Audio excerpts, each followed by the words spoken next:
නමෝ තස්ස භගවතු අරහතෝ සම්මා සම්බුද්දස්ස නමෝ තස්ස භගවතු අරහතෝ සම්මා සම්බුද්දස්ස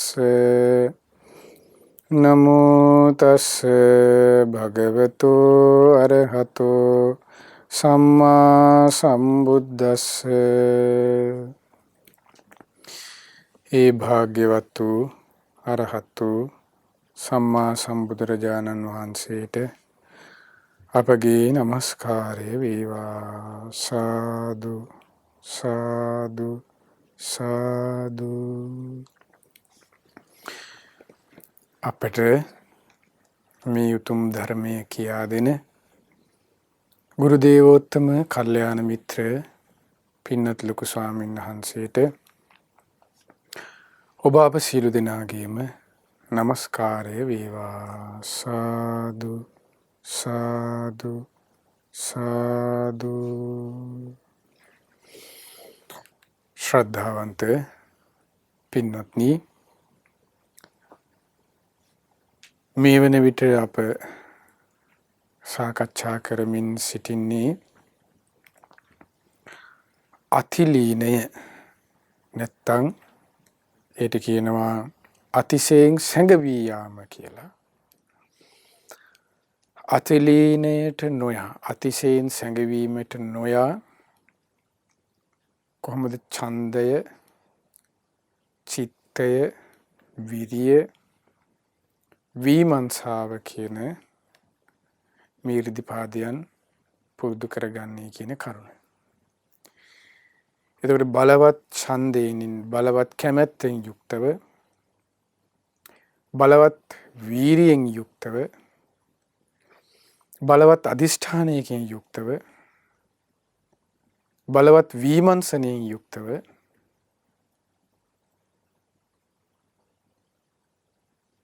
ධර්මයේ පුරුදු කරන, සමත විදර්ශනාව පුරුදු කරන භික්ෂුවකට ගේ ඒ සිත, ඒ බලවත් ඡන්දය, ඒ බලවත් වීරිය, ඒ බලවත් අධිෂ්ඨානය, බලවත් විමර්ශනය පැවැත්වීම පිළිබඳව පැවැත්වීමට ඒ දීර්ඝව පවත්වගෙන යන්න ප්‍රධාන සංඛාරය අවශ්‍ය වෙනවා. ප්‍රධානය කියලා කිව්වේ සතර සම්‍යක් ප්‍රධාන වීරිය. මොකද ඡන්ද, චිත්ත, විරිය, විමර්ශා කියන කරුණු හතරටම ප්‍රධාන සංඛාර කියන වචනය එකතු වෙලා තියෙනවනේ. එතකොට මේ ප්‍රධාන සංඛාරය තමයි අන්න අඩු වෙන්නේ. ඒ අඩුවීම නිසා, ඒ දුර්වල වීම නිසා අන්නේ භික්ෂුවගේ අර බලවත් ඡන්දය අන්න අතිශයින් සැඟවීමට යනවා. අතිලීනයට යනවා. එතකොට ඡන්දය, චිත්තේ, විරිය, විමර්ශනය යන අඩු වෙනව මොකෙන්ද? අර බලවත් වීරිය නැතිවීම, ඉතින් ප්‍රධාන සංඛාරය නැතිවීම. ඒතරේ ප්‍රධාන සංඛාරය දුර්වල කරන්න හේතු වෙන කාරණාවක් තමයි මේ අතිලීනය කියන පාලි වචනය. අතිලීනය කියලා කියන්නේ සිංහල එක කුසීතකම. කෝසජ්ජ සහගතං, කෝසජ්ජ සම්පයුක්තං. ඒ කියන්නේ කුසීතකම, කුසීත බවින් යුක්ත වෙයිද, කුසීත බව සමග එකතු වෙයිද, අන්න ඒක තමයි කෝසජ්ජ සහගතං, කෝසජ්ජ සම්පයුක්තං. කුසීතකම කියන කරුණ අතිලීනය, කෝසජ්ජය, කුසීතකම කියන එක. ඒතර කුසීතකම කියන එක තේරුම් ගන්න කුසීතාරාම වත්තු සූත්‍රය අපි කලින් වැඩසටහනක කතා කළා. එතකොට මේ කුසීතකමින් නැගී සිටිලා විරියාරම්භය ඇති කරගන්න හැටි තමයි ඒ කෝසජ්ජේ, ඒ කුසීතකම දුරු කරලා අතිලීනය ප්‍රහාණය කරමින්, දුරු කරමින් නැවතත් බලවත් ඡන්දේ, නැවතත් බලවත් අධිෂ්ඨානයෙන් යුක්තව, නැවතත් බලවත් වීරියෙන් යුක්තව, නැවතත් බලවත් විමර්ශනයෙන් යුක්තව වික්ෂු ඉර්ධිපාදයන් පුරුදු කරගන්න සිත නැවත මෙහෙවන්න ඕනේ. කොහොමද? සිත හිතන්න ඕනේ. හිතෙන් මොනවද කියන කරුණු කාරණාවන් සම්බන්ධව තමයි අපි සූත්‍ර ධර්ම අනුසාරයෙන් කතා කළේ. කරමින් යන්නේ. එතකොට එහිදී විරිය ආරම්භවත් ගැන අපි සාකච්ඡා කළා. ඊට පස්සේ ඔබට මතක ඇති අනමතග්ග සංයුක්තය, දේවදූත සූත්‍රය, ඒ වගේම තමයි අනාගත භය භික්ෂුව සිහි කරනවා. එතකොට අනාගත භය සිහි කරනකොට ඒ අනාගත භයයේදී අපි විවිධ කරුණු රාශියක් කතා කළා. අනාගත භය සූත්‍ර 4ක් තියෙනවා. භාග්‍යවතුන් වහන්සේ දේශනා කරලා. ඒ සූත්‍ර දේශනාවන් වලින් පඨම අනාගත භය සූත්‍රයත්, ဒုတိ ය අනාගත භය සූත්‍රයට අදාළ කරුණු සාකච්ඡා කළා. කොහොමද භික්ෂුව කුසීතට යන්න නොදී රැකගන්නේ කියලා ඒ කරුණු සිහි කිරීමෙන්. ඒතර දැන් අද අපි සාකච්ඡා කරන්න බලාපොරොත්තු වන්නේ තතිය, ඒ වගේම චතුත්ථ, තුන්වන සහ හතරවන අනාගත භය සූත්‍රත්, ඒ වගේම මරණ සති සූත්‍රයත් මුල් කරගනිමින් කොහොමද මේ කුසීතකම දුරු කරන්න, ඒ කුසීතාරාම වත්තු වල තිබෙන කාරණාවන් වලින් සිත බැහැර කරගන්න, විරියාරම්භය ඇති කරගන්න කොහොමද ඉරිදිපාදයන් දියුණු කරන කෙනෙක් සිහි කළ යුත්තේ කියන කරුණ. එතකොට මෙහිදී අනාගත භය සූත්‍ර සියල්ල මේ තිබෙන්නේ අංගුත්තර නිකායේ. එතකොට අද අපි සාකච්ඡා කරේ තුන්වන අනාගත භය සූත්‍රය. භාග්‍යවතුන් වහන්සේ දේශනා කරනවා, මහණෙනි, මේ අනාගත භය පහකි.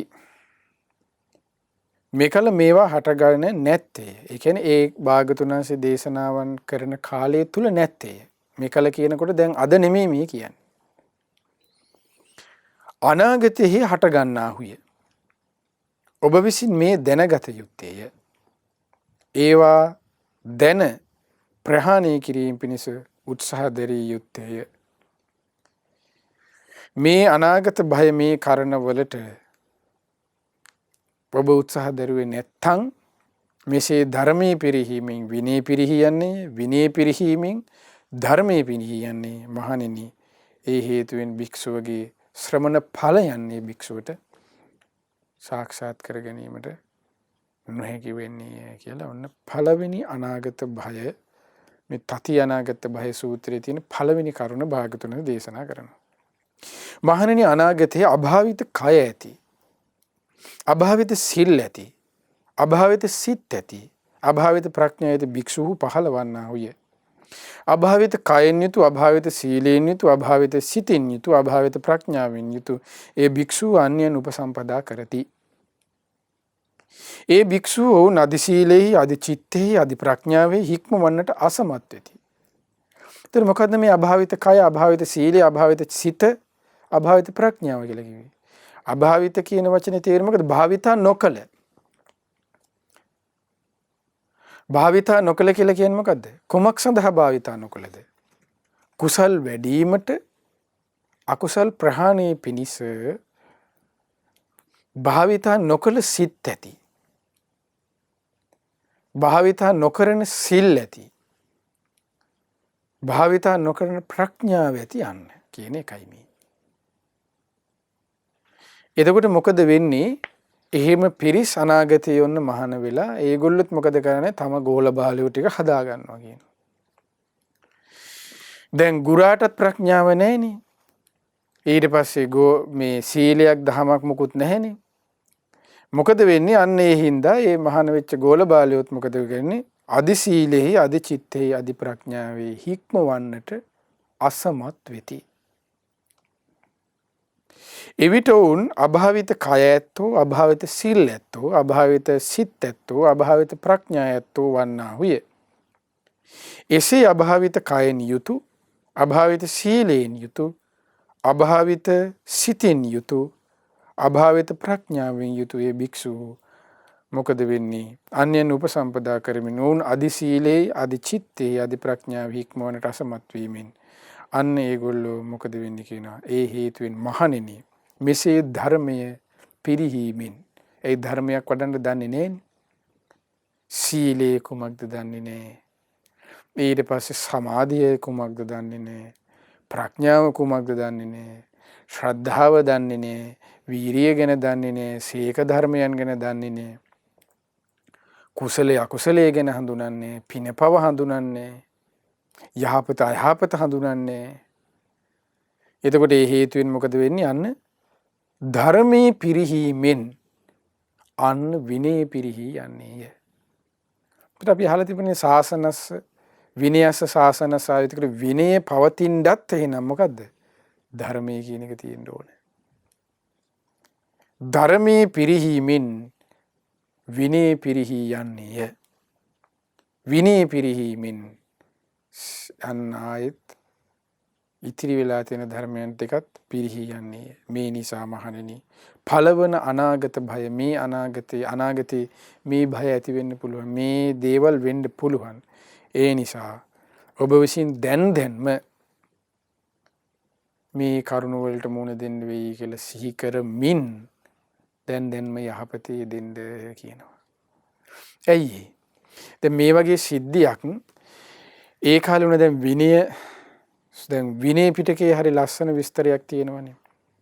දැන් තජ්ජනී දැන් කර්ම තියෙනවනේ. කර්ම ඒ කියන්නේ දැන් භාගතුන් වහන්සේගේ විනය තුල භික්ෂූන්ට යම්කිසි විනය ශික්ෂාපදයන් හානි වීම මුල් කරගනිමින් විනය ක්‍රියාමාර්ග ගන්නවා. ඒවටත් භාවිතා කරනවා වචනය කර්ම කියලා. විනය කර්ම කියලා ඒවට කියන්නේ. ඒ විනය කර්ම කියලා කියන්නේ අර පාප කර්ම වගේ හැම එකක් නෙමෙයි. ඒකට භාවිතා කරන වචනයක් ඒ. එතකොට ඒවකට කියන වචනය තමයි විනය කර්ම කියලා කියන්නේ. එතන ඒ කර්මය කියන වචනේ තේරුම තමයි නැගෑ සිටුවීමට පිණිස කරන කාර්ය කියලා. විනයෙන් පරිහානියට ගිය භික්ෂුවක හෝ භික්ෂුණියක නැවත නගා සිටීමට කරන කාර්ය කරන ක්‍රියාපිළිවෙලට කියන එකයි විනය කර්මය කියන එකේ සිංහල තේරුම වන්නේ. එතකොට මේ විනය කර්මයන් තිබෙනවා එක් විවිධ විනය කර්මයන් රාශියක් තියෙනවා. ඒයින් එක දැන් තජ්ජනීය කර්මය කියලා එහෙම තියෙනවා. හරි ලස්සනයි. චුල්ලවග්ගපාලි පොත් වහන්සේගේ විනය පොත් වහන්සේගේ තියෙන ඒවා හරි ලස්සන කාරණාවක්. ඉතින් කියවනකොත් කියවගෙන කෙනෙකුට එතකොට මේ විනය කර්ම ගැන තියෙනවා. එතකොට මේ විනය කර්මය ඒ භික්ෂුවකට හෝ භික්ෂුණියට හෝ කරන්න හේතු වෙච්ච පසුබිම් සිද්ධි ධාමයක් තියෙනවා. ඒතර මේ වගේ සිද්ධි ධාමයන් තියෙනවා. දැන් මොකද වෙන්නේ? සමහර භික්ෂූන් ධර්මය අධර්මයේ හැටියට කියනවා. අධර්මය ධර්මයේ හැටියට කියනවා. මේ බුදුරජාණන් සමහර ජීවමාන වැඩ සිටින කොට ඊට සමහර භික්ෂූන් ගහ ගන්නවා. අද කාලේ ඉස්කෝලේ වගේ තමයි.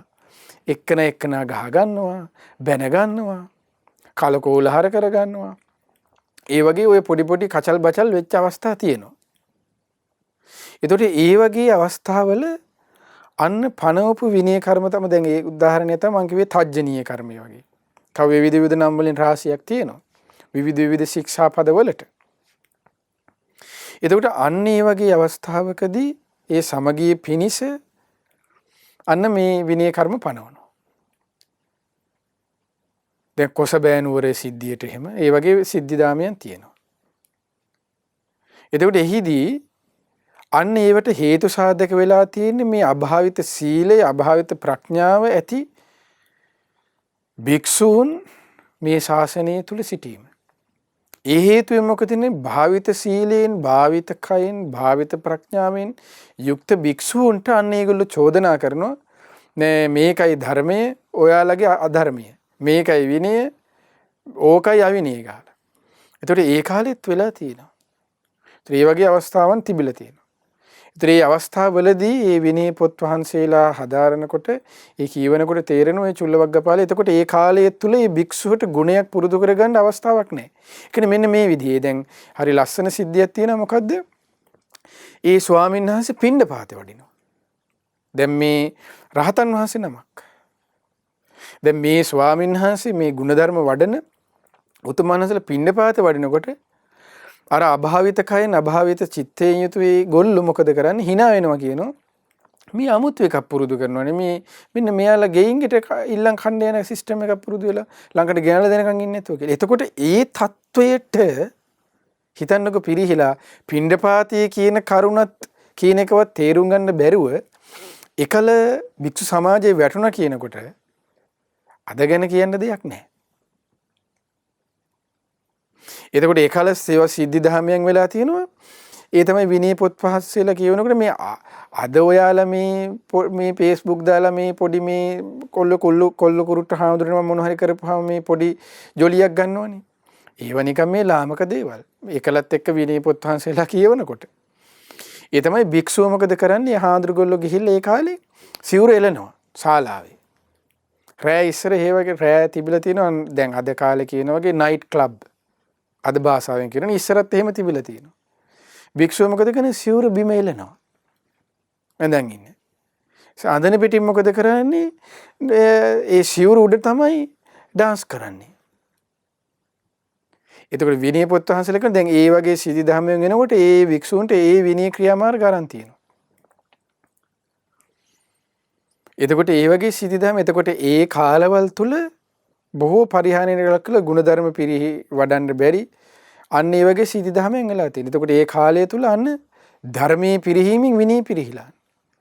විනයෙන් අන්න විනය පිරිහිච්ච නිසා නැවත ධර්මයක් වඩන්න අවස්ථාවක් හම්බෙලා නැහැ. ඒකයි විනය පිරිහීමෙන් ධර්මයේ පිරිහුණා කියලා කියන්නේ. හරි ලස්සන වගේ සිද්ධි තියෙනවා ඉතින් මේ විනය පොත් වහන්සේගේ විනය පිටකේ. එතකොට අන්න භික්ෂුව හිතන ඒ වගේ අවස්ථාවක් ආවොත් අනාගතයේට අද මම පුරුදු කරන මේ ධර්මයේ මට පුරුදු කරගන්න බැරි වෙනවා මම කුසීතකමින් වාසය කළොත් කියලා අන්න අනාගත භය දකිනවා. එහෙම සිහි කරන්න කියනවා. ඔන්න බලන්න. ඊළඟට භාග්‍යවතුන් වහන්සේ දේශනා කරනවා ওই විදිහටම අභාවිත සිල් ඇති, අභාවිත සිත් ඇති, අභාවිත ප්‍රඥා ඇති පිරිස් ඔන්න මහාන වෙලා මොකද වෙන්නේ තන්නේ ගෝල බාලියෝ අන්‍යයන්ට තමා ඇසුරේ සිටීමට නිස දෙනවා. දැන් නිස කියලා කියන්නේ ගුරු හරුකම් දෙනවා කියලා හිතා ගන්නකො. ඒ කියන්නේ ඔයා මෙහෙම කරන්න දැන් ඔන්න යහපත් ගුණධර්ම අපි කියමු භාවනා කරන්න බුද්ධානුස්සතිය වඩන්න බුද්ධානුස්සතිය මේ විදිහට පුරුදු කරන්න දැන් මේ විදිහට සජ්ජායනා කරන්න දැන් මේ විදිහට සක්මන් කරන්න අනේ වගේ වෙනම දැන් නිස කියන දේවල් විනයත් විස්තර කරනවා නිස දෙනවා කියලා. ඒ කියන්නේ භික්ෂුන් ගුරු ස්වාමීන් වහන්සේට තේ මෙච්චර කාලයක් ඉන්න ඕනේ ඔහොම තියෙනවා. දැන් ඔබට ඒ වචනේ තේරෙන්නේ නැතුවට දැන් මේ විදිහට කියලා දුන්නොත් තේරෙනවා. ඒ කියන්නේ ගුණධර්ම වඩන්න කියලා දෙනවා. එතකොට දැන් මේ ගුණධර්ම වඩන්න කියලා දෙන්නේ කොහොමද? ගුණධර්මය පුරුදු කරලා නැති අය. ධර්ණී නැති අය. පිනපව ගැන දන්නේ නැති කෙනෙක්. එතකොට ඒ වගේ කාලයක් එන්න පුළුවන්. ඒ නිසා මම දැන් වහවහ ගුණධර්ම මොකද එහෙම වුණානේ. දැන් කටමෝරක තිස්ස ඊට පස්සේ කෝකාලික දේවදත්ත. එතකොට ඒ පිරිස් ඒ කාලේ හිටියා. එතකොට ඒ ඉන්නකොට එයාලගේ වටේ හිටියා ඊට අදාළ ගෝල බාලියෝ ටික. ගුරා කෑ ගහනකොට යහපත් සිල්වත් ගුරු උතුමන් වහන්සේලා කිරි ඔන්න කෝකාලික බයිනකොට ගෝලියෝ ටිකත් මොකද කරන්නේ? රොත්තත් එකතු වෙලා ගුරාට බයිනවා. ගුරාත් එක්ක එකතු වෙලා ගුරාට බයිනා නෙමෙයි ගුරාත් එක්ක එකතු වෙලා අර යහපත් උතුමන් වහන්සේලාට බයිනවා. එතකොට සමහරලාට සමහර විනය පොත් වහන්සේ ඒ චූලවග්ගපාලි හිම තියෙනවා. තමස මේ පන්සලේ ඉඳිපව යනවා කියලා එලවලා දානවා. සිවුරු පිරිකර ටික අල්ලලා කුටියෙන් විසි කරලා දානවා. මොකද හේතුව භාවනා කරා කියලා. ඒතර ඒ කාලේ ඉඳන්ම දැන් එහෙම වුණොත් අන්න ඒ වික්ෂුවට මොකුත් නැහෙනේ හොයාගන්න. ඊට පස්සේ සමහර මිනිස්සු පවා බලලා තියෙනවා මේ මොකද්ද මේ 아무තු සිස්ටම් එකක් මේ ගෙදර ගාන ඉල්ලන් කණ්ඩ යන්නේ කියලා මේ මොකද්ද මේ කකුල් දෙක නමාගෙන කරන මේ 아무තු භාවනාව. දැන් අදත් ඔය කියන්නේ භාවනා කරොත් එහෙම මිනිස්සු ගරහන්නේ. එතකොට මේ වගේ වෙන්න පුළුවන්. එතකොට ඒට ප්‍රශංසාවට ලක් වෙන්නේ නැහැ. දැන් අද උනත් තියෙන යහපත් ගුණධර්ම වලට ප්‍රශංසාවට අම්මට තාත්තට සැලකුවොත් මොකද කරන්නේ? කීවොත් නේ එහෙමද අපේ අම්මලා තාත්තලා නම් අපි සැපසේ ඉන්න හොඳ මේ වැඩි නිවාසයකට අපි දීලා තියෙන්නේ මාසෙකට ලක්ෂයක් අපි යවනවා. එතකොට සමාජය තුල තියෙන වැඩි හිටි නිවාසයකට අම්මලා දාලා අපි සල්ලි තියනවා කියලා නිකන් පෙන්නන්න. එතකොට ලක්ෂයක් අපි දෙනවා. ඔයාලන් මේ අම්මතයි තාත්තටයි සම්බෝලයි බතුයි දෙන්නේ. ආප්‍රේහෙම නෙමෙයි අපි හොඳට දාලා සේවන්ටලා තියාගෙන හොඳට සලකනවා එතන. ඒක නිකන් ඒ අර නීච දේ මහා උත්කෘෂ්ඨ විදිහට මහා හොඳ විදිහට සලකනවා. ඒ වගේ වෙනවා. ඒ වගේ වුණා. ඒ වගේ වෙන්න පුළුවන් අනාගතය ආය නැවත කියලා කියන්නේ. ඒ කියන්නේ ගුණය කියන එක පස්සට යනවා. අගුණය කියන එක තමයි වැජිබිල ඉස්සරහට එන්නේ. ඒකට තමයි තැන තියෙන්නේ. දැන් අද වුණත් තියෙන ආයතනයක ගත්තත්, ඔබේ ගෙදර ගත්තත්, ඔබ ඉන්න තැනක කොහෙ ගියත්. ඒතකොට ගුණවන්තයාට කියන එකට තැනක්, ගුණයකට සත්‍යයට තැනක් නැති බවක් තියෙන නාන්න ඒක. ඒතකොට ඒ ස්වභාවය අපි මේ හිතන් හිටියට අනේ හැමදාම සත්‍ය, එහෙම සත්‍ය බබලන කතාවක් නේ. සත්‍ය කියන කරුණ, ගුණය කියන කරුණට ඒ කියන්නේ සාධාරණය කියන එක ලෝකයේ තුල එහෙම තියෙන්නේ නැහැ. ලෝකයේ අසාධාරණයි. මොකද දේශනාව තුළ ඒක හරි ලස්සනට දේශනා කරන කුද්දක නිකායේ තියෙන විසාක කියලා සූත්‍රය. ඒ විසාකට දේශනා කරන අසාධාරණ හොයන්න යන්න එපා කියන. අසාධාරණේ හොයාගෙන ඔබ ගියොත් බුදුරජාණන් දේශනා කරනවා ඔබට වෙහෙසක් විතරයි වෙන්නේ කියනවා. කවදාවත් මේ ලෝකේ සාධාරණ නැහැ කියනවා. ඒතර අද අපි කරන්නේ සාධාරණ ලැබෙන්න ඕනේ කියලා මේ මෙහෙමයි කියලා යන්නේ කන් ඉතින් ලැබෙන්නේ නැහැ. ඒකයි බුද්ධ වචනේ තුළ බුදුරජාණන් දේශනා කරලා තියෙනවානේ. සොයන්න ශාස්ත්‍රුන් දේශනාවේ කුසලයේ අකුසලයේ. මොකද කුසලෙටයි අකුසලෙයි තමයි පුද්ගලගේ ජීවිතය වැදගත් කරවන්නේ. දැන් අපි ඒක සරලව තේරුම් ගත්තොත් අපි මෙහෙම කියමු. දැන් උන නීතිය තියෙනවා. දැන් වැරදි කරාට අපි කියනවා ඔහුට දඬුවම් දිය යුතුයි, ඒකයි එල්ලා මරන්න ඕනේ කියනවා. කුසලයේ කුසලයට වැරදිකාරය එල්ලා මරුවා, ඒක කුසලයක්. නිකන් සාමාන්‍යයෙන් ඉන්න මිනිස්සයා මරණ එක කුසල. එහෙම කතාවක් නෙවෙයි, ප්‍රාණඝාතය කුසලයක්. එහෙමනේ ධර්මයේ තියෙන්නේ. අන්න ඒකයි. දාරක සාධාරණයි, මෙහිම අසාධාරණයි නේ කියන්නේ. සාධාරණ අසාධාරණ කතාවක්. කුසලයේ කුසලයේ බලන්න ඕනේ. ඉතින් ඒකයි ධර්මයේ පුරුදු කරනවා කියන්නේ. එතකොට ඒ වගේ අනතුරු අනාගතයේ තුල ඇති වෙන්න පුළුවන් කියලා භික්ෂුව සිහි කරමින් අන්න කුසීතකම දුරු කරගන්නවා කියනවා. එතකොට බලන්න භික්ෂුවගේ සිහි කිරීම මේ කියන කරුණ. මේ අපි කියනවා වගේ නෙමෙයි. කකුල් දෙක නමාගෙන ඊට පස්සේ ඇදකට වැටලා මේ නිදාගන්න යනකොට කුසීතකමින් හිත මැලි වෙනකොට දැන් බෑ පස්සේ කරනවා කියලා හිතනකොට මෙන්න මේ ආකාරයට දැන් කලින් මරණ සති සූත්‍ර මේ අනාගත භය සූත්‍රවල විදිහට දැන් මේ සූත්‍රය කතා කරන විදිහට දේශනා කරලා තියෙන අන්නේ භික්ෂුව සිහි කරනවා. එතකොට තමයි යන්නේ භික්ෂුවට අර නූපන් වීරියේ ප්‍රධාන සංඛාරය ඒ වීරිය වැඩිම පිණිස අන්න ආසාව ඇති වෙන්නේ. ඒ ඊළඟ මොහොතේ දැන් අනිත් පැත්ත බලනොත් ඔක්කොම ඉවරයිනේ. එතකොට ඒ වගේ සිද්ධි දැන් ධර්මයට විනීතතර තියෙන. ඉතින් පින්නපාතේ ගියකටත් ගැරහීම ලැබුවා නම්. එතකොට ඒ තරම් ඒ කල බුද්ධ සමාජය කියන්නේ බුදුරජාණන් වැඩි ඉන්නකොට ඒ සමාජෙත් කන පිට ගැහුවා නම් ආන්නේ ඒකයි ඉතින් අනාගත භය කියන එක. ඊට පස්සේ වාග්ගතුන්හස දේශනා කරනවා මෙහෙමයි කියනවා. තව එකක් තමයි කියනවා. ඒ අභාවිත සීලෙන්, අභාවිත ප්‍රඥාවෙන්, අභාවිත සිතින් යුතුව අය මොකද කරන්නේ? ගැඹුරු ධර්ම කතාව ප්‍රඥා සම්පන්න ප්‍රශ්නෝත්තර සාකච්ඡාව කරනවා කියලා ගිහිල්ලා මොකද කරන්නේ? කරන්නට ගොස් අනුන්ට ගරහමින් ලාභ සත්කාර කීර්ති ප්‍රශංසාවට බැස ගනිමින් සිටිමින් ඒටම නැඹුරු වෙයි කියනවා. දැන් ඔය ඒකට උදාහරණ මොකක්ද? අද කාලේ ධර්ම සාකච්ඡා තමයි මේ ඉන්න උදාහරණ. ධර්ම සාකච්ඡාව කියලා පටන් ගන්නවා. එහෙන් වීඩියෝ කැල්ලයි, මෙහෙන් වීඩියෝ කැල්ලන්, අර එහෙන් බයිනවා, මෙහෙන් බයිනවා, එහෙන් දානවා, මෙහෙන් බයිනවා.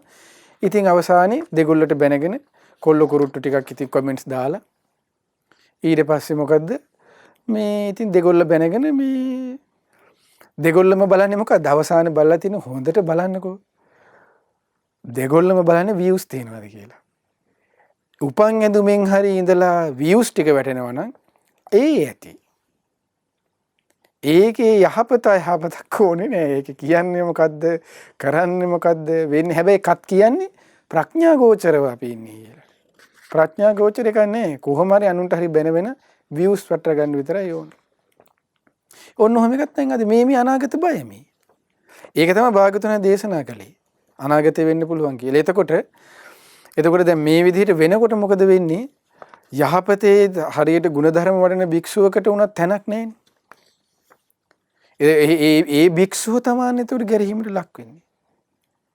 එතකොට ඒ අනාගතයේ ඒ සමාජය තුළ හිතන්නේ මේක තමයි ධර්මයේ කියනවා කියන සිස්ටම් එක කියලා. දැන් අලුතෙන් පිරිසක් මහාන වෙන්න ආවොත් අලුතෙන් එන පිරිසක් අලුතෙන් ධර්මයට එන පිරිසක් ධර්මයේ දන්නේ නැති කෙනෙක් අලුතෙන් එනවා කියලා හිතමු. එතකොට එයා හිතන්නේ මොකද්ද? ධර්මයේ කියන්නේ මෙහෙම එකක්. එහෙන් කැලයි මෙහෙන් කැලයි මෙහෙන් එකට එහෙන් බයිනවා එහෙන් එකට එහෙන් බයිනවා. එහෙනම් මම මේ ධර්මයේ කියන්නේ මෙහෙන් පොඩ්ඩක් හොයාගෙන බයින එකයි.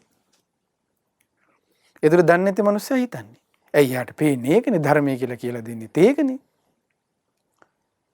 ධර්ම සාකච්ඡාවේ විය යුත්තේ මෙතනදී ගැඹුරු ධර්ම කතාව ප්‍රඥා සම්පන්න ප්‍රඥෝස්තර සාකච්ඡාව කරන්නයි කියා ගොස් අනුන්ට ගරහමින් ලාභ සත්කාර කීර්ති අප ප්‍රශංසාවට බැස ගනිමින් ඔවුන් සිටින්නේ.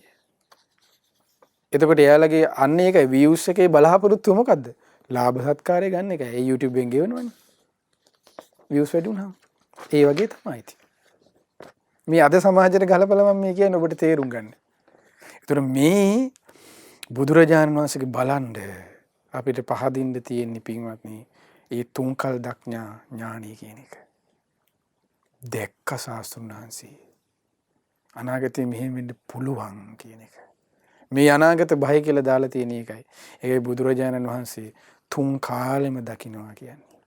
කොච්චර ආශ්චර්යයක්ද? වෙන්න තියෙන දේ නැස්පැත්තිය ඒකයි භාගතුන දැක්කේ.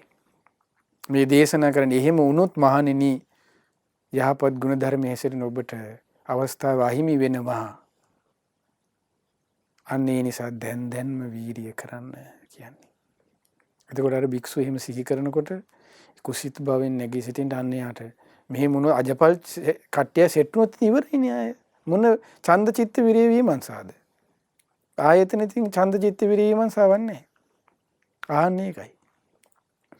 ඊට පස්සේ භාගතුන් හද දේශනා කරනවා මෙහෙම වෙනවා කියනවා තව. තථාගත භාෂිතෝ ගැඹුරු වර්තතේ ලෝකෝත්තර ස්කන්ධ ධාතු ආයතන ආදී ශුන්‍යතා ප්‍රතිසංයුක්ත සූත්‍රාන්තර ධර්මයන් ඇද්ද? සූත්‍ර ධර්මයන් ඇද්ද? ඒවා දේශනා කරන කල්ලි සවන් දීමට රුචි නොකරයි. ඔන්න අද නැද්ද මෙහෙම අය? අද මොනවද බිත්තරේ දාන්නද මැල්ලුම් කෑවද? ඊට පස්සේ අර මොකද්ද මේ කවි තෙක්ක තියෙන බණයි මේ මොකද්ද පළපසු කරන් ගියා කියයි ඕවත් එක්ක ඉතින් ඔය තමයි තියෙන්නේ. දය භාගතුන කෙලිමේදී ස්කන්ධ ධාතු ආයතන ශුන්‍යතා ප්‍රතිසංයුක්ත සූත්‍රාන්ත සූත්‍ර ධර්මයන් ඒවා දේශනා කරන කල්ලි සවන් දීමට රුචි නොකරන්නා වූය. අද 2500 2600කට කලින් මේ භාගතුන දේශනා කළේ. ඔන්න පහදින්න නම් අපේ ශාස්ත්‍රුන් වහන්සේට. අද වෙන දේ, අද වෙච්ච දේ, හෙට වෙන දේ. සවන් දීමට රුචි නොකරන්නා වූය. සවන් යොමු නොකරන්නා වූය. අවබෝධයේ පිණිස සිත නොපිටවන්නා වූය. ඒ ධර්ම ඉගෙන ගත යුතුයයි ප්‍රගුණ කළ යුතුයයි නොසිතන්නා වූය. ඇත්තනේ මොන අනිත්‍යද? ඕව ගැඹුරු වැඩි. අම්මට සලකන හැටි කියපන්. ගෑණියෙක් ගන්න හැටි කියපන්. කොල්ල ඉස්කෝලේ දාගන්න හැටි කියපන් බනට. ගේ හදාගන්න හැටි කියලා දීපල්ලා. අපල ගැන කියහල්ලා. අන්න ස්කන්ධ ධාතු ආයතන අනිත්‍ය ප්‍රතිසංයුත්තේට අන්න ඕව අම්මෝ කියනවන්න.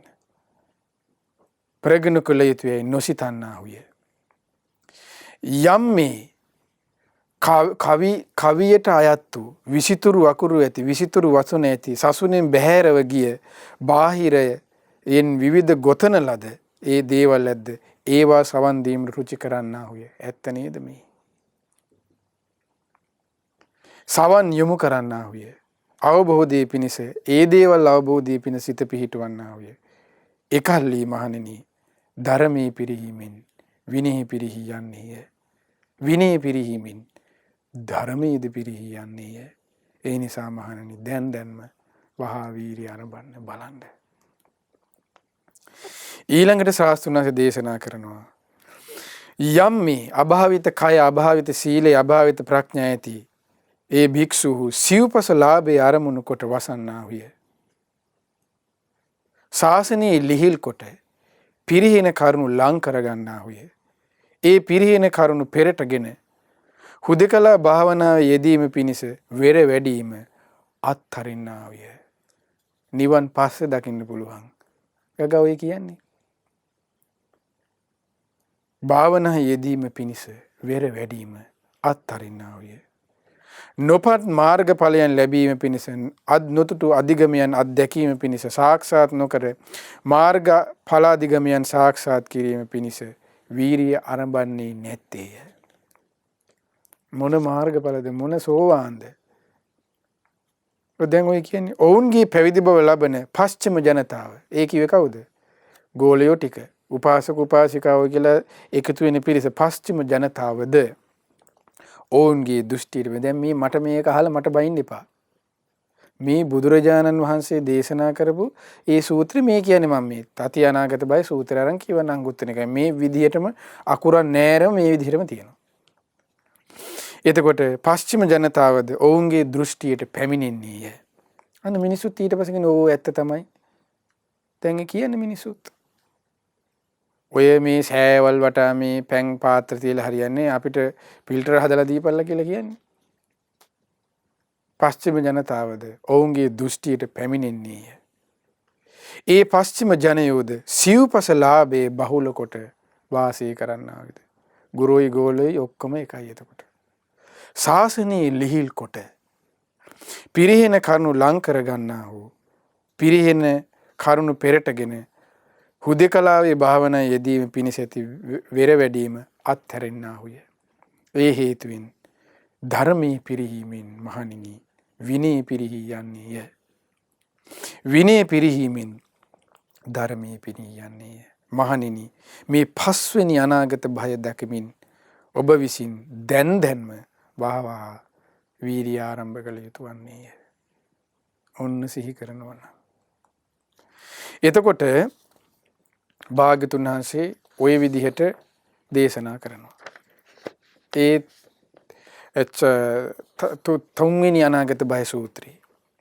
එතකොට අවසාන අනාගත බය කියන්නේ හතරවෙනි අනාගත බය චතුත් අනාගත බය සූත්‍රයේ භාග්‍යතුන් වහන්සේ මෙහෙම දේශනා කරනවා. මහණෙනි අනාගතයේ භික්ෂූහු අලංකාර සිවුරු කෙරෙහි කැමැති වන්නා වූයේ. ඔහු අලංකාර සිවුරු පෙරෙවන කැමැති වීම පාංශුකුල චීවරයේ අත්හරින්නා වේ. දැන් ඉතින් හරිනේ කතා නැහැනේ. පාංශුකුල චීවරය දන්නේ නැහැ. ආරණ්‍යෙහි දුර ඈත වනසෙනුසි වාසය කිරීම අත්හරින්නා වේ. හරිනේ ටවුමට මෙන්න බලන්නේ අපි වුණත්. ඊට පස්සේ ගම් නියංගම් රාජධානි වෙත පැමිණ වාසය කරන්නා වූයේ. සිවුරු ලගා ගැනීම පිණිස අනේක ප්‍රකාර ශ්‍රමණ සාරූපී නො වූ කටයුතු වලට මැදිහත් වන්නා වූයේ. සිවුරු නිසා අනා ගන්නවා. හොයන්න ගිහිල්ලා.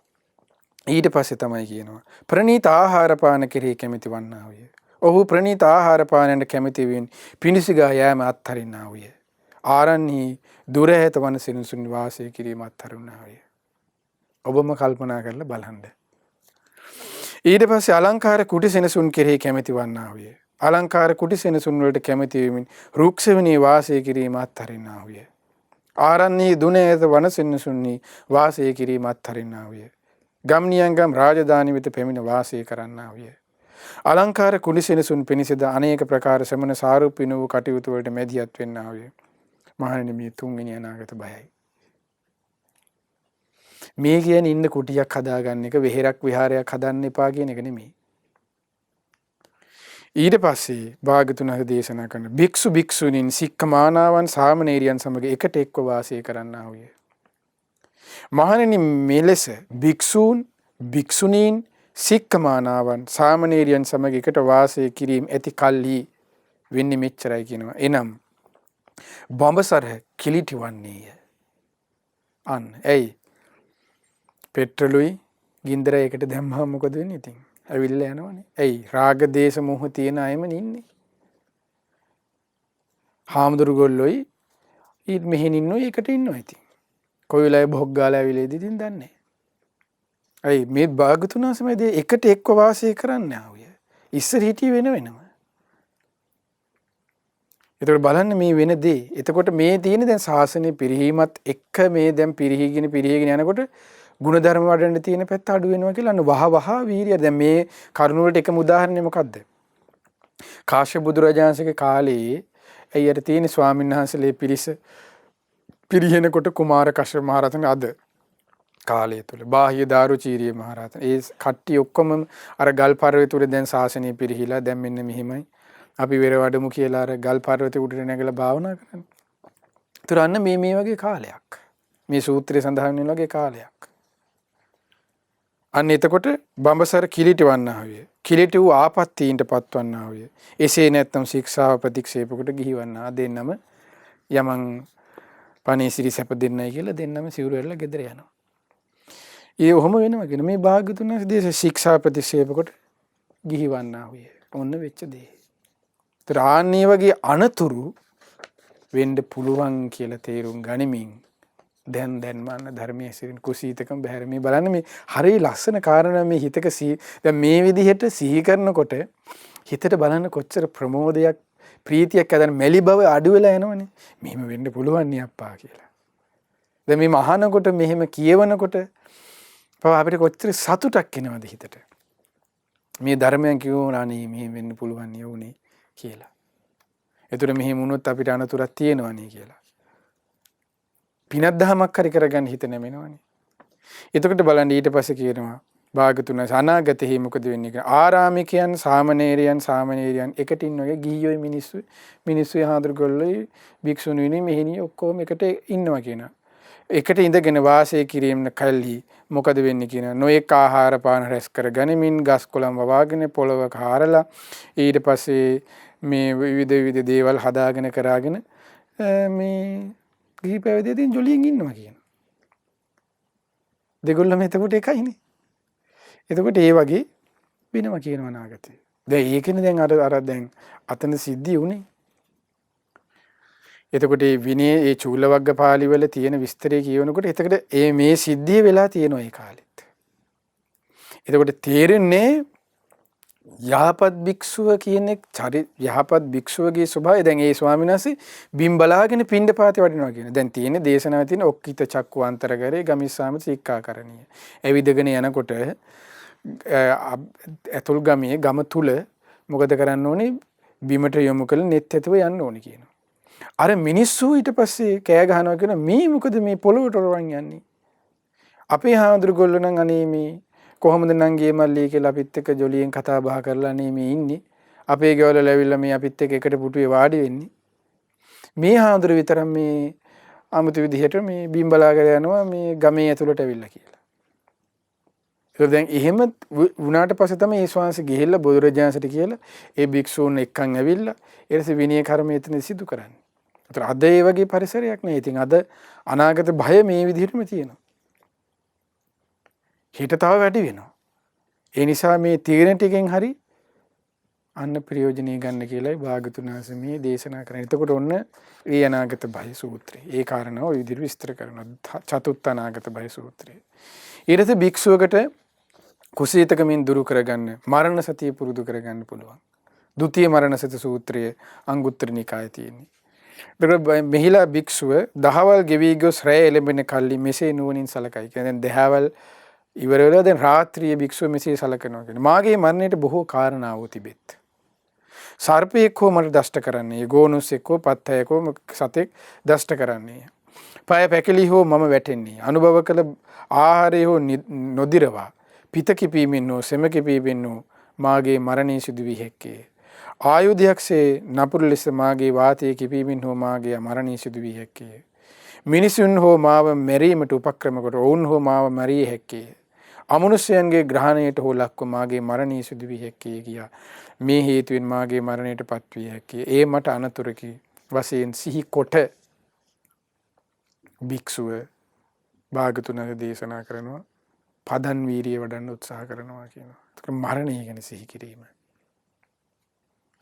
ඊළඟට තමයි දැන් දහවල ඉක්ම වී රාත්‍රිය ලුණ පස්සේ රාත්‍රිය ඉක්ම වී දහවල ලැබුණ දාවහල් කාලයේත් ඒ විදිහටම භික්ෂුවන්න සිහි කරනවා කියන මාගේ මරණය මේ විදිහට වෙන්න පුළුවන්. ඒ නිසා මම මොකද්ද මේ ඒ නිසා මාගේ ප්‍රහීන මාහට ප්‍රහීන නොවූ පාපී අකුසල ධර්මයන් මාගේ තාම තියෙනවා. ඒ නිසා මා විසින් මේ ප්‍රහීන නොවූ අකුසල ධර්මයන් දුරු කර ගැනීමට ඊට පස්සේ කුසල් දහම් වඩීම පිණිස මම වීරිය කරන්න ඕනේ කියලා අන්නේ භික්ෂුව කුසීතකම් බැහැර කරන්න හිත නැමෙනවා කියනවා. අර මේ විදිහට මරණය ගැන සිහි කිරීමෙන්. ඒතර මේ අපි සූත්‍ර බොහෝමියක් අනුසාරයෙන් දැන් සූත්‍ර ගොඩාක් කතා කළා. මේ අතිලීනයෙන් නැත්තම් මේ කෝසජ්ජයෙන් කියන්නේ කුසීතකමින් සිත දුරු කරගන්න යුතු ආකාර ගැන තමයි කතා කළේ මේ වැඩසටහන් කිහිපයකම. ඒතකොට දැන් මේ වෙනකොට අපි අතිලීනිය ගැන කතා කරනකොට අවසන් කරනවා. ඒතකොට මෙහිදී මතක ඇති මේ සියලු අපි වැඩසටහන් කිහිපේ කතා කරපු කාරණාවන් එකතු කරගත්තොත් අතිලීනිය කියලා කිව්වේ අතිශයින් සැඟවී යාම කියන එකයි සිංහල තේරුම.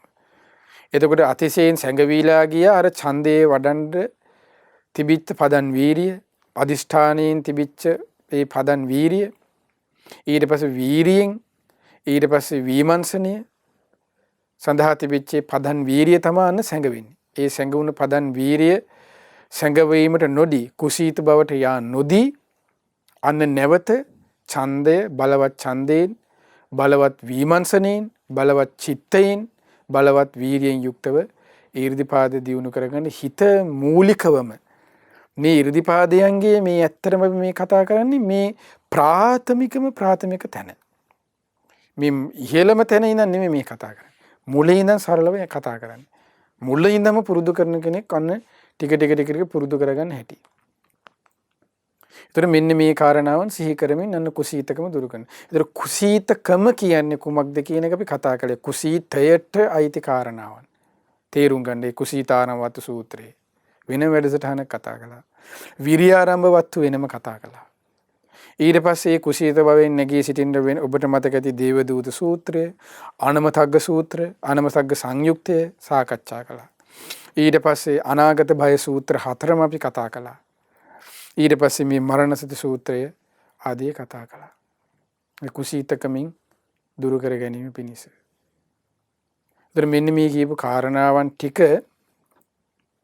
ඔබ හොඳට සිහි කරන. දැන් මේ වෙනකොට අපි ඡන්දය, චිත්තය, විරිය විමර්ශාව වැඩිම පිණිස බාධාවන කරුණ අතිලීන ඡන්දය, අතිලීන වීරිය, අතිලීන චිත්තය, අතිලීන විමර්ශනය පිණිස ඒ දේවල් දුරු කර ගැනීම පිණිස සිත පුරුදු කරගන්නේ කොහොමද කියන එක තමයි මේ වැඩසටහන් කීපයකදී අපි වැඩසටහන් 3-4කදී අපි සාකච්ඡා කළේ. ඒතර මීට කලින් ඡන්ද ඊර්ධිපාදයේ විරිය විමර්ශන ඊර්ධිපාද ගැන වෙනම සාකච්ඡා කළා. ඔබට මතක ඇති ඒවා. ඡන්ද සමාධිය කියේ මොකද්ද? විරිය සමාධිය, චිත්ත සමාධිය. ඊට පස්සේ විමර්ශන සමාධිය කියන්නේ මොකද්ද කියලා. එහිදී ඡන්ද, චිත්ත, විමර්ශන කියන්නේ මොනවද කියලා කතා කළා. දැන් මේ ටික ඒ කාරණාවන් දියුණු කරගන්න සිත පුරුදු කරන ආකාරත් ඒ පුරුදු කරමින් යන විට සිතට එන අරමුණු වලින් දැන් අතිලීනිය කියන්නේ එක බාධාවක්. ඒ බාධාවන්ගෙන් සිත නිදහස් කරගන්නා වූ ආකාරයනුත් ගැන තමයි මේ සාකච්ඡා කරමින් ආවේ. එතකොට මේ බාධාවන් පිණිස පවතින කාරණාවන් ඔබට මතක ඇති. එතකොට එහිදී පළවෙනි එක අතිලීනිය කියන එක. ඒ කිව්වේ මොකක්ද? අතිශයින් සැඟවී ගිය කියන කරුණ. එතකොට ඒක අතිලීන ඡන්දය, වීරිය 4ටම එනවා. ඊළඟ බාධාව පිණිස පවතින කරුණ තමයි භාගතුන් වහන්සේ දේශනා කළේ අතිපග්ගහිතෝ කියන එක. ඒක ගැන තමයි ඊළඟට කතා. අතිපග්ගහිත කියලා කියන්නේ ඕනෑවට වඩා ගත් වීරියෙන්. ඕනෑවට වඩා ඡන්දයෙන් කටයුතු කරලා හරියන්නේත් නැහැ. ඕනෑවට වඩා වීරියෙන්, ඕනෑවට වඩා අදිෂ්ඨානයෙන්, ඕනෑවට වඩා විමර්ශනයෙන්ුත් හරියන්නේ නැහැ. අතට මේ මොකද්ද කියන එක ගැන ඒකට හිත ගියොත් මොකද වෙන්නේ කියන එක ගැන ශාස්ත්‍රඥයන් දේශනා කරනවා. එතකොට ඒ ගැන තමයි ඊළඟට කතා කරන්නේ. එතකොට බාධාව පිණිස පවතින දෙවෙනි කරුණ. පළවෙනි එක අතිලීනය. අතිශයින් සැඟවීම කියන්නේ. දෙවෙනි එක අතිපග්ගහිතෝ. ඒ කියන්නේ ඕනෑවට ගඩාගත් වීර්යය. අතිලීනයට සම්බන්ධ වෙන්නේ කුසීතකම කියන එක. කෝසජ්ජය. අතිපග්ගහිතෝ ඕනෑවට වඩාගත් වීර්යයේදී මොකද වෙන්නේ? උද්ධච්චයට යන්නේ. ඒක ඉස්සරහදී අපි කතා කරමු. ඊළඟ කරුණ තමයි භාගතුන් දේශනා කරන්නේ අජ්ජත්තං සංකිට්ඨෝ. ඊළඟට බාධා පිණිස කවතින කරුණ. අපිට දැන් ඒව එකිනෙක කතා කරන්නද? අජ්ජත්තං සංකිට්ඨෝ කියලා කියන්නේ තමා තුළට හැකිලී යනවා කියන එක. ඊට පස්සේ බහිද්දා වික්කිට්ඨෝ 4 වෙනි එක. බාහිරට විසිරෙනවා කියන එක මොකක්ද කියන එක. ඒ කරුණ තමයි එකින් එකට අපිට සාකච්ඡා කරන්න තියෙන්නේ.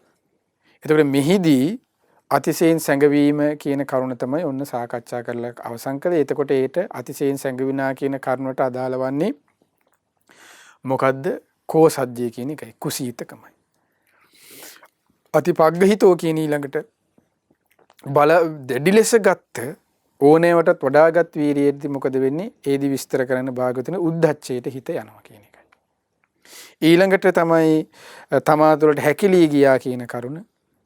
එතකොට එහිදී විස්තර කරන තීන මිද්ද කියන කරුණ එහිදී වෙනම සාකච්ඡා කරන්න තියෙනවා. බහිද්දා වික්කිත්තෝ කියන එකේදී කාමයන්ට සිත ගිය කරුණ. එතකොට එහිදී වෙනම සාකච්ඡා කරන්න තියෙනවා. ඊට පස්සේ තමයි ඔබට මතකයි වෙනම සංඥාවක් ගැන අපි කතා කළා.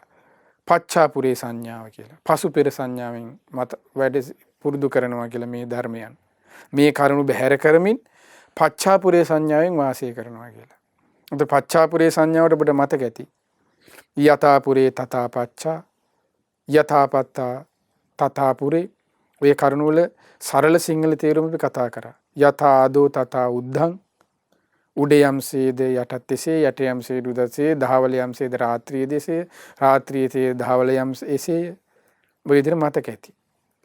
උතර ඒ කිව්වේ මොකක්ද කියන එක ගැන වෙනම irdipaada විභංගය මුල් කරගෙනමින් අපිට සාකච්ඡා කරන්න තියෙන. ඒකේ කරුණ තමයි ඉදිරියේදී අපිට සාකච්ඡා කරන්න තියෙන්නේ. ඒතර විභංගය සාකච්ඡා කරමින් අවසන් වෙලා ඒ කරුණු සතර බැහැර කරමින් ඊට පස්සේ පච්චාපුරේ සංඥාවෙන් යුක්තව පුරුදු කරමින් අන්න ඊට පස්සේ තියෙන ඉති විවටේන චේතසා අපරියුණද්දේන සප්පහයන් චිත්තං කියලා. ඒ කියන්නේ බැබළුම් සහිතව මේ සිත වැඩෙනවා කියලා.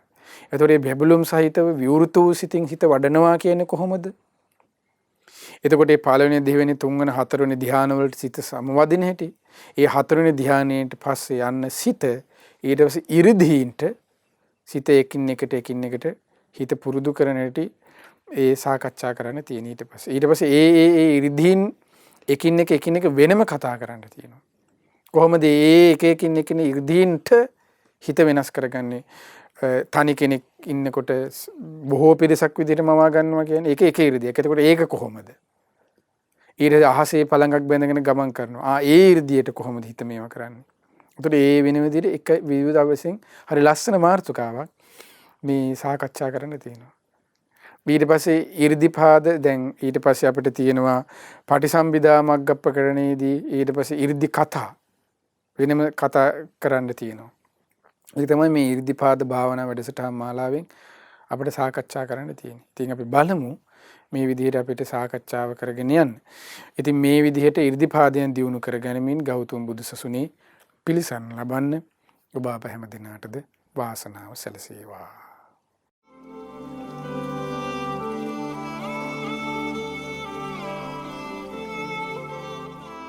irdipaada භාවනා 11 වන වැඩසටහන සඳහා අද දායකත්වයේ දරන්නේ පින්වත් කරුණාමෑණියන්ගේ දායකත්වයෙන් යුක්තව. රැස් කරගන්න යෙදුණු සීල පින අපි ප්‍රථමයෙන් අනුමෝදන් කරමු. පින්කෙම්ද සීල දෙවිවරුන්ට දතරාෂ්ට විරූඪ විරූපාක්ෂ වෛශ්‍රවණ සතරවරම් දේව මහරජදරුවන්ට ඒ වගේම සක්දිවුදු ඇතුළු තවුස වෙතසුළු දෙවියන්ට ඒ වගේම ආලවක සෙන්පතිතුමන් සීවක සෙන්පතිතුමන් ඇතුළු සීලු සෙන්පති දෙවිවරුන්ට ඔබ අප සීලු දෙනාගේ මිෂ්ඨ දේවතාවුන් වහන්සේලාට මේ ප්‍රදේශ භාර පළාත් භාර නානා නම් ගොත් වාසී සීලු දෙවියෝද මේ පින් බිමට අධිග්‍රහිත සීලු දෙවියෝද සුමන සමන් දෙවියෝද උපුල්ලන් දෙවියෝද ඇතුළු සීලු දෙවියන් ඉෂ්ඨ දේවතාවුන් වහන්සේලා මේ පින දෙක බලා සතුටින් අනුමෝදන් වෙත්වා. අනුමෝදන් සීලු දෙවියන් දිව්‍යාවසයෙන් වරණයෙන් සැපයෙන් බලයෙන් වැඩෙත්වා. ශ්‍රද්ධා සීල සෘත ත්‍යාග ප්‍රඥා යන උතුම් සීක බල ධර්මයෙන් වැඩෙත්වා. පිනින් සතුරුනි සීලු දෙවියන්ගේ දිව්‍ය රැකවරණේ ආරක්ෂා උදව් උපකාර ඔබ අප සීලු දෙනාටමත් අද මේ උතුම් පින්කමේ දායකත්වය දරන කරුණාමෑණියන් ඇතුළු හැම දිනාටමත් සීල ආරක්ෂාව රැකවරණේ සලසා දෙත්වා. දෙවියෝද බ්‍රහ්මයෝද මේ පින් අනුමෝදන්ව ගෞතම බුදු සසුනේ චතුරාර්ය සත්‍ය ධර්මයේම අවබෝධ කරත්වා. ඒ වගේම මේ සීල පුණ්‍ය ධර්මයන් මේ කරුණාමෑණියන් නමින් මිය පරලොවයන්ට යෙදුණු දෙමාපියන්ට මේ පින අනුමෝදන් වෙත්වා. ඒ වගේම ඔබ අප නමින්ද මිය පරලොව ගොස් ඥාති වර්ගයා පින් බලාපොරොත්තු වෙමින් ඇතනම් ඒ සීල ඥාතීන්ගේද පරලොව ජීවිත සපවත් වෙත්වා සුවපත් වෙත්වා. ඥාතීන්ද සංසාර දුකින් අත මිදෙත්වා. ඒ වගේම මේ සියලු පුණ්‍ය ධර්මයන් දායකත්ව දරුව පින්වත් කරුණා මෑණියන්ට ඒ වගේම සුජීවත් විසිරෙන ධර්ම බුදුබුරන් ඇතුළු ඒ පවුලේ හැම දිනාටමත් මේ පින අනුමෝදන්ව මේ මෑණියන් ඇතුළු සියලු දෙනාම නිදුක් වෙත්වා නිරෝගී වෙත්වා සුවපත් වෙත්වා චිරජීවනයේ දීර්ඝායු සම්පත සියලු ආරක්ෂාව රැකවරණී සැලසේවා. ඒ පින්වත් මෑණියන් ඇතුළේ පවුලේ හැම දිනාටමත් ගෞතම බුදු සසුනේ පිළිසරණ ලබන්න මේ පිනත් ඒකාන්තයෙන්ම හේතුපකාර වෙත්වා. ඒ වගේම අප ගුරු දේවෝත්තම කල්යාණ මිත්‍ර පින්වත් ලොකු ස්වාමීන් වහන්සේද මේ පිනේ කලස අනුමෝදන්න. පින්වත් ලොකු ස්වාමීන් වහන්සේද නිදුක් වෙත්වා නිරෝගී වෙත්වා සුවපත් වෙත්වා චිරජීවනයේ දීර්ඝායු සම්පත සැලසේවා. ගුරු දේවෝත්තම පින්වත් ලොකු ස්වාමීන් වහන්සේද මේ පිනත් උතුම් ධර්මාභෝධිය පිණිස ඒකාන්තයෙන්ම හේතුපකාර වෙත්වා. ඒ වගේම සීල ස්වාමීන් වහන්සේලාට අනගාരികා මෑණිවරුන්ටද මේ පින් අනුමෝදන. මහා සංඝරත්නයටද නිදුක් නිරෝගී සුවපත් භාවයේ චිරජීවනයේ පිණිසත් උතුම් ධර්මාභෝධිය පිණිසත් මේ පින ඒකාන්තයෙන්ම හේතුපකාර වෙත්වා. ඒ වගේම අප දෙමාපිය ගුරුවර නෑදෑ හිත මිතුරු සෑම දෙනාටමත් ශ්‍රද්ධා මාසික ධර්ම දානින් උදව්පකාර කරන නන්නයිරින් උදව්පකාර කරන්නා වූ සිව්පසෙන් අපපකාර කරන්නා වූ ඒ හැම දිනාටමත් මේ පින් අනුමෝදන්ව ඒ ඔබ අප සියලු දෙනාමත් නිදුක් වෙත්වා නිරෝගී වෙත්වා සුවපත් වෙත්වා චිරජීවනයේ දීර්ඝායු සම්පත සියලු ආරක්ෂාව රැකවරණී සැලසේවා. කරන කියන සිතන පතන සියලු ධාර්මික ඉටුම් පැතුම් රැකී ආරක්ෂා වේලෙනදාම් දූ දරුවන්ගේ අධ්‍යාපන කටයුතු ගොවිතැන්පත් ආදී ඇතනම් හැම දෙයක්ම සාර්ථක වේවා. හැම දිනාගේම ජීවිතවලට සුවසේ පින්දාම එක්රැස් කරගෙන ගෞතම බුදු සසුනේ පිළිසරණ ලබන්නද මේ රැස් වූ පිනත් රැස් කරන්නා වූ සීල පිණුත් ඒකාන්තයෙන්ම හේතුපකාර වෙත්වා. හැම දිනාටම තෙරුවන් සරණයි. නමෝ බුද්ධාය. මෙවැනි වටිනා ධර්ම දේශනා ශ්‍රවණය කිරීමට ශ්‍රද්ධා ඩේලි YouTube චැනලය සබ්ස්ක්‍රයිබ් කරන්න.